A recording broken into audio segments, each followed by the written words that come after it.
Hi, my name is Keenan, My name's Steve. and this is Saving Lives with Drones. We're at episode number 14 now. That's cool. I know. We're just, I get so excited about every single number, even though we're going up by one.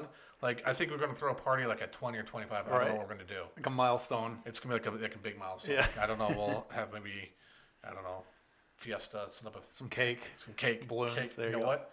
Portillo's. There you go. Chocolate cake. I like it. I like I this. like it. A Portillo's, you can never go wrong and with. maybe we'll have like a big beef and you have like a chocolate cake shake. There you go. I'll make the viewers jealous. Yeah, if you've never had Portillo's, if you ever come out to Chicago, you've got Portillo's to is have where it's at. Yeah. I think we're going to talk about brush fires today. Yeah. Brush fires. We just had one. 2 Saturdays ago. Yeah. Unfortunately, I was unable to attend, but Fortunately, I was able to but you attend. were there. I was there. So it was in one of our neighboring towns. it was a neighboring town. Well, not exactly neighboring, but one town Close over. enough, right? It was in Calumet City. Yep. And it was a pretty big brush fire. So we got toned out, and I got to the station, and I looked at the two guys, and they had just pulled out the brush truck. And I was like, you know what? Wait 1 second. I'm going to go grab my gear. I'm going to go grab Drone 32. Yeah.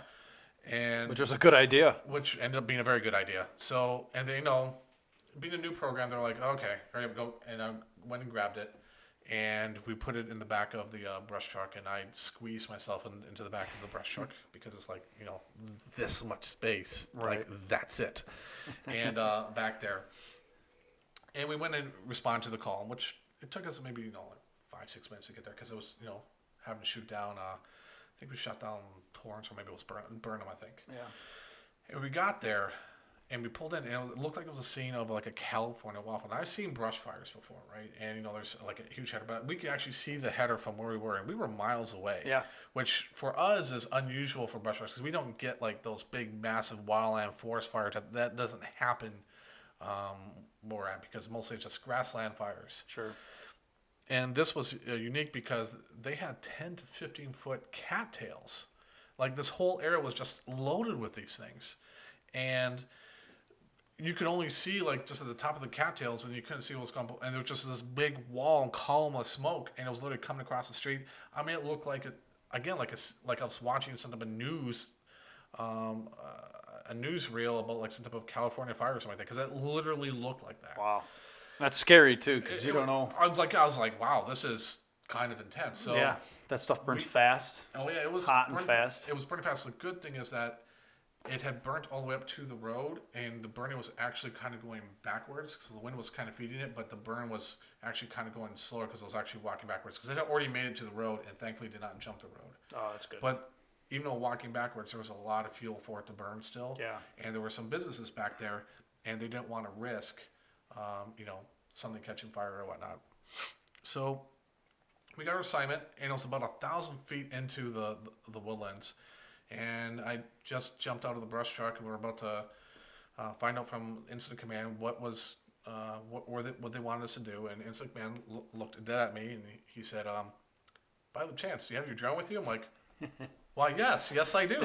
He was like, "Get it up in the air." So I was like, "Oh, well okay," Yes. because our drone program's so new in our department. Not a lot of all the agencies they know about it, and the chief was like, "Get it up in the air." So I was like, "Okay."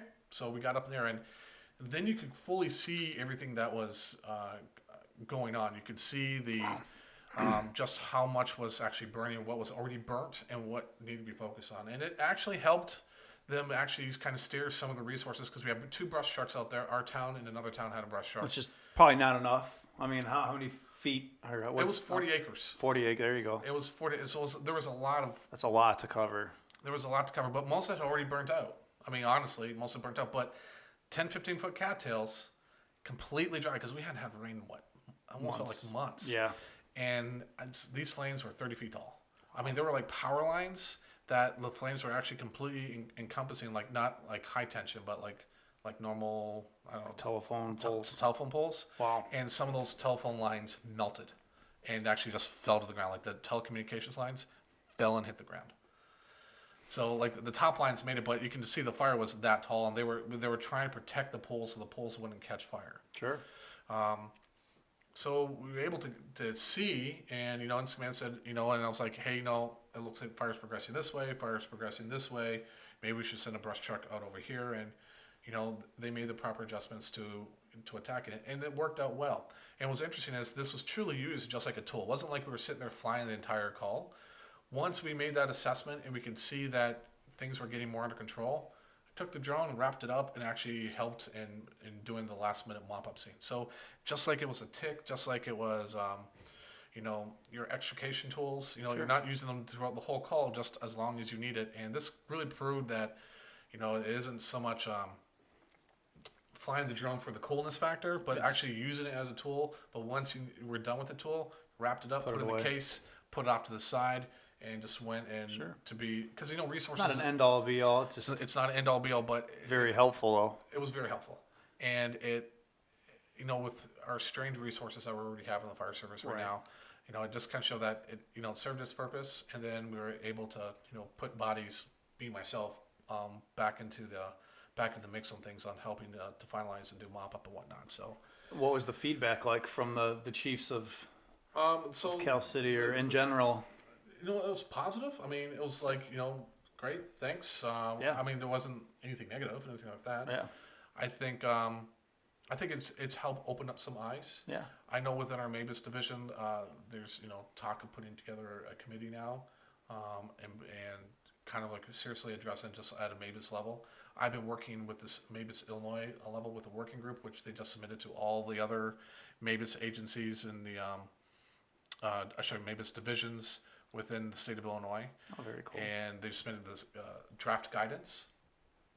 And with this draft guidance, the chiefs will go and see what they like, what they don't like, and then they'll go ahead and finalize it. But the idea is to help agencies determine what things they need. It's like a checklist almost of what are the things that you need to do as an agency in order to start a successful UAS program. And then we'll have kind of more the how-to type of the guidance with different appendixes, like how to properly maintain your aircraft, what should your training look like, even how do you talk to the community, how do you offer transparency to the community, because there's always kind of that concern of big brother watching type of thing. Right. But this way you have you can It's actually like a user manual it's on how to for the fire service. a little bit. Yeah. It's we're taking some concepts that that I think just a lot of agencies have been using and just kind of combining them together, and I think that just makes sense. So definitely super, just the whole, and just the amount of from going from it being like a cool toy type of mindset to like, oh, this is actually something that we need to seriously consider, and how quickly that has kind of evolved in a lot of people's mindsets, That's especially in exciting. leadership. It's exciting, but it's happening quickly. Yeah. And it's one of those things that, obviously you don't want to disappoint, but you also need to kind of set the expectations. Like, we can't turn on a dime. Like our department, we just started our program officially, and we're training we're training pilots, but we can't turn those pilots out instantly. Yeah. We're about at 60% efficiency right now because technically I am the only pilot. We have other VOs, but we don't have other 107 pilots, and we need to to build that up. But once we have that in play, then we can go ahead and move forward with just having a robust program. And we got to look at our equipment too. We got to make sure that we have everything that we need from a thermal imaging standpoint, from a heavy lift standpoint, making sure that we have everything available to us. And every agency needs to think about this as well too. And just like I always say, like, having a drone program isn't for every agency, but if you have the concept of a MABUS division, then you absolutely should be able to, or some of a mutual aid system, have an agency within that division to actually have that capability to be able to support your role. So it's just like not every department on our division has a truck. Yeah. Some of us just have engines. And in our case, not everybody has hard suction. We do have hard suction. We Yeah. can draft, all of our engines, two of our engines have 1,000-gallon capabilities. And, it's we nice can technically consider have tenders, right? Yeah, it's special little resources Yep. And, that other places could use us, have a use for. Absolutely, drones are kind of the same thing. Not every Yeah. agency is going to have a drone, but hopefully through MABUS divisions and its policies and committees and people deciding how the best that's going to work, they're going to have access to it. So it's again a tool in the toolbox, and it worked really well on this brush fire. Yeah, and that's just another example of another use. Yep. I mean, it's just another little cool thing that we could talk about and share, the experience with. Yep. So a couple more things I want to talk about this brush fire that we learned is that we were 1,000 feet in, and what we have right now is we have a panel van basically that we have our drone in, and granted we put it into our brush truck, but what I realized right away that is, wow, I'm really kind of glad we had it in in a case that could easily go into our brush truck, because there's no way we could have got a panel van in there to actually set up the operation. I was actually Right. landing and taking off from inside, from like deep in the, I guess you could say the operations area. I mean, that's where command was, where the fire was actually occurring, but it was 1,000 feet off road. So things I had to consider is like I needed power. Well, I've obviously got the brush truck as an option. I could easily have our little Honda generator, so that's something to potentially have. But also, there was a lot of sand and dust, so we had a landing pad out there to try to prevent sand and dust from getting into the aircraft, and ash too, because ash was kind Sure. of a concern. We also had an inverter, like a power inverter, so we can plug in our chargers to actually charge a battery. So with our battery charge cycle, we have basically 50% of our batteries are always at 100 or like 90% or above, and the other kind of do their self-discharging. That's how we keep the life of our batteries going, because most of our incidents are only going to be needed for 15 to maybe 40 minutes tops of flight. It's very Gotcha. rare to go beyond that. But when we get to the call, we throw all the batteries on the charger to top them, to start topping everything off. And how many is that? Or how many did you bring with you? Well, we had 5 batteries. 5. Ideally, we want to probably get to 7, but money and everything else Sure. is kind of an issue. Right. The other thing is that we set up our operation that was actually upwind, and this is really, really critical. Visual line of sight is one major critical thing, and we always think about clouds, but smoke is also another issue that can prevent visibility. You're right. And we need to always maybe maintain that visibility. So having that visual line of sight is important, and operating from the upwind side was critical. But being able to, if the winds were to shift, we needed to be able to move our operation very, very quickly. So we had a second designated zone that we knew that we could operate from safely. In the event that the winds shifted, we could use have someone that could act like a visual observer that could actually help us land the aircraft in that second area in case something went wrong, and that also we lost the visual line of sight. We would have some type of emergency backup to be able to recover the aircraft with, as opposed to trying to fly it through the smoke and Sure. trying to land it in. You're trying to fight the smoke itself because smoke's coming your way and it's thick enough. You gotta throw an air pack. Now, have you ever tried flying a drone with an air pack on? That's got to be a challenge. I tried it with gloves, and it's not. Really? It's not a lot of fun. You lose your dexterity. You and lose your just- dexterity, and you're making more jerkier Yeah. movements, and again, you're doing things a lot more cautiously, Right. for sure. But it's one of those things I think every agency should train on. Yeah. Train with the gloves on, because you never know if things are going to go a bad way. You still need to try to recover the aircraft and recover it safely, and land it safely.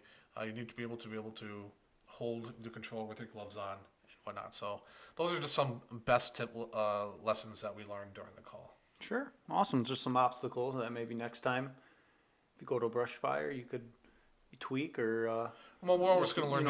We're always going to learn new things at a brush fire. So it's not. Again, we were more capable. Some things were eye openers. Some things that we know by having the inverter, because we have the inverter. Right. Knowing that we have it is a good thing, and it was very useful. So we have our drone case, and then we have a toolbox that has just spare stuff in it, like a hex key set. We have the inverter in there. Right. We have our aviation radio in the toolbox. We keep all these things with us at all times, And that toolbox goes on whatever drone, if we're using the smaller Phantom, to the point if we're using the Inspire or the Matrice 600, that case always goes with, because it always carries the support stuff with us. So That's awesome. Very cool. yep, absolutely. Yeah, it was a good use case. Absolutely. Awesome. Very cool. Well, with that, that's going to wrap it up for this episode. So I'd like to thank everybody for listening. Again, if you have a question that you'd like answered, please go to our website, www.savingliveswithdrones.org, and you can ask a question there, and we're more than happy to answer for you. If you're not a subscriber to our YouTube channel, please subscribe. And if you haven't liked our Facebook page, go ahead and. What are you waiting like for? it. Yeah, no, absolutely. I like it because we'll be putting out tidbits like when we get information from the FAA or anything public safety related. We always go ahead and post it up there. That way, just everybody can see what the latest and greatest things are happening are. So with that, my name is Keenan, My name's Steve. and this was Saving Lives with Drones.